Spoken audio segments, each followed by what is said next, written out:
Hello guys, welcome back to my YouTube channel. അങ്ങനെ ചേച്ചിയുടെയും ചേട്ടൻ്റെ കല്യാണ ശേഷം അച്ഛനും അമ്മയും ഞാനും കൂടി ഒരു ദിവസം അവരെ കാണാൻ വേണ്ടി ഗുരുവായൂർക്ക് പോയി.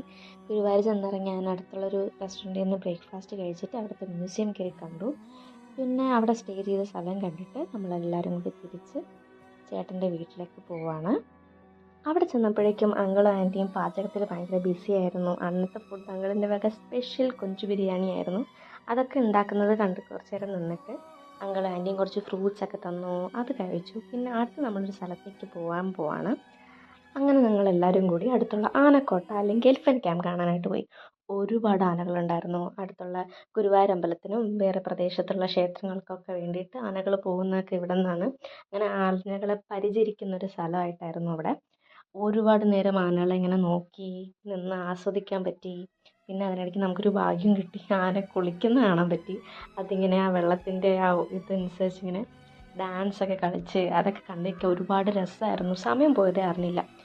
അങ്ങനെ ഞങ്ങൾ ആ കാഴ്ചയെ കണ്ട് തിരിച്ചെത്തിയപ്പോഴേക്കും അങ്കിളും ആൻറ്റിയും ആ കൊഞ്ച് ബിരിയാണിയൊക്കെ റെഡിയാക്കി വെച്ചു. അങ്ങനെ നമ്മളെല്ലാവരും ഒരുമിച്ചിരുന്ന് ഫുഡ് കഴിച്ചു. അങ്ങളുടെ കൊഞ്ച് ബിരിയാണി പറയാതിരിക്കാൻ വയ്യ, അടിപൊളി ടേസ്റ്റായിരുന്നു. അങ്ങനെ ഊണൊക്കെ കഴിച്ചിട്ടിരുന്നപ്പോഴാണ് ചേട്ടൻ്റെയും ചേച്ചീൻ്റെ റിസപ്ഷൻ്റെ വീഡിയോ ആദ്യമായിട്ട് കിട്ടിയത്. അപ്പോൾ അതിൻ്റെ എക്സൈറ്റ്മെൻറ്റിലാണ് ചേട്ടൻ ഇതൊക്കെ കണ്ടുകൊണ്ടിരിക്കുന്നത്.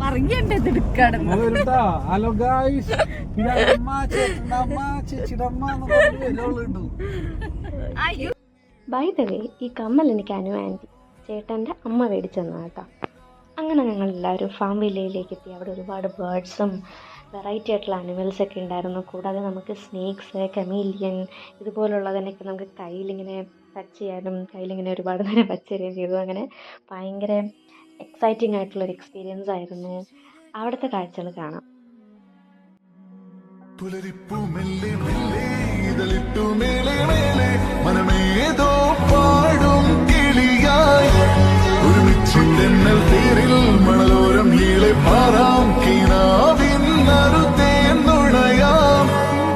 ആശാമുകിൽ അതിരിടാവാനിലായി പാടുന്നു പറവകൾ പോലവേ. ആശാമുകിൽ അതിരിടാവാനിലായി പാടുന്നു പറവകൾ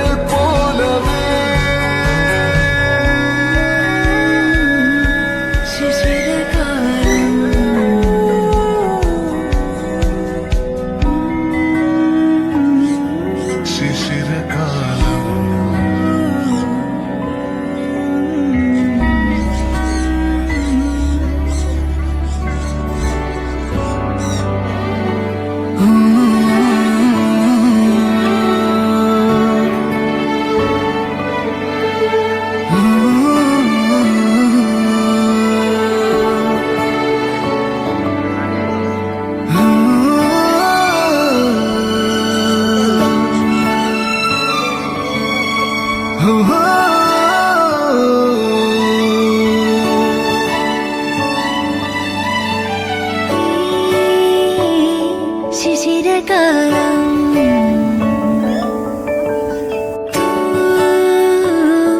മഞ്ഞു തൂകി പുലരിപ്പൂ മെല്ലെ മെല്ലെ ഇതിലിട്ടു മേലെ മേലെ മനമേതോ പാടും കിളിയായി ഒരുമിച്ച് തെന്നൽ തേരിൽ മണലോരം മേലെ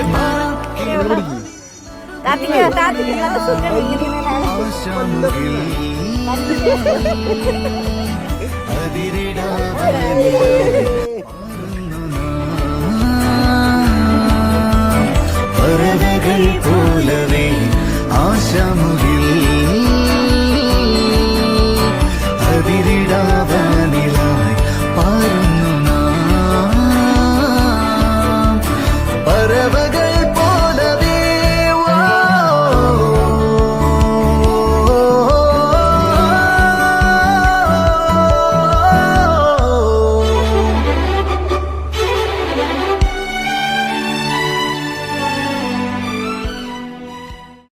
അങ്ങനെ നമ്മളതിന് ശേഷം അതിനടുത്തുള്ള 4 മണിക്കാറ്റ് എന്നുള്ള സ്ഥലത്തേക്ക് ചെന്നു. അവിടെ ചെന്നൊരു കരിക്കകത്താക്കിയതിന് ശേഷം നമ്മൾ കയാക്കിങ്ങിന് പോയി. ഭയങ്കര രസമായിരുന്നു. ആ വെള്ളത്തിന് ആ കായലിന് നടുവിലൂടെ ഇങ്ങനെ കയാക്കിങ് ചെയ്യാൻ വേണ്ടിയിട്ട്. ഞാനും വികാസേട്ടനും ഒരു കയാക്കിൽ കയറി, അച്ഛൻ ഒറ്റയ്ക്കൊരു കയാക്കിൽ കയറി, ആൻറ്റിയും ചേച്ചി ഒരു കയാക്കിൽ കയറി. അമ്മയ്ക്ക് കയാക്കിൽ കയറാൻ പേടിയെന്ന് പറഞ്ഞിട്ട് വന്നില്ല. അങ്ങനെ ഇനി നമ്മൾ കയാക്കിങ് ചെയ്ത വീഡിയോസ് കാണാം.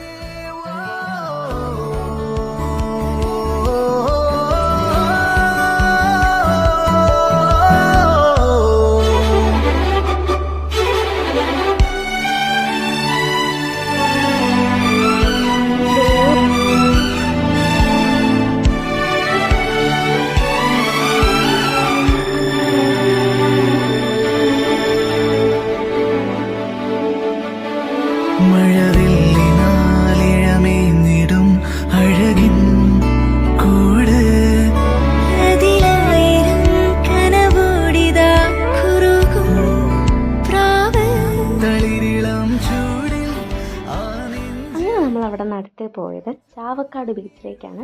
ചേട്ടൻ്റെ വീട് ചാവക്കാടാണ്. അങ്ങനെ ചാവക്കാട്ടിലെ ബീച്ചിലേക്ക് പോയപ്പോഴേക്കും നല്ല സന്ധ്യാസമയമായി. ഗൈസ്, അപ്പോൾ നമ്മൾ ഇപ്പം ചാവക്കാട് ബീച്ച് വന്നു. അങ്ങനെ ചേച്ചിയും ചേട്ടനും പറഞ്ഞു അവർക്ക് പട്ടം പറത്തണമെന്ന്. അങ്ങനെ പട്ടം പറത്താനായി പോവുകയാണ് ചേട്ടനും ചേച്ചി. ശിശിരകാലം പുലരിപ്പു മെല്ലെ മെല്ലെ ഇതളിട്ട്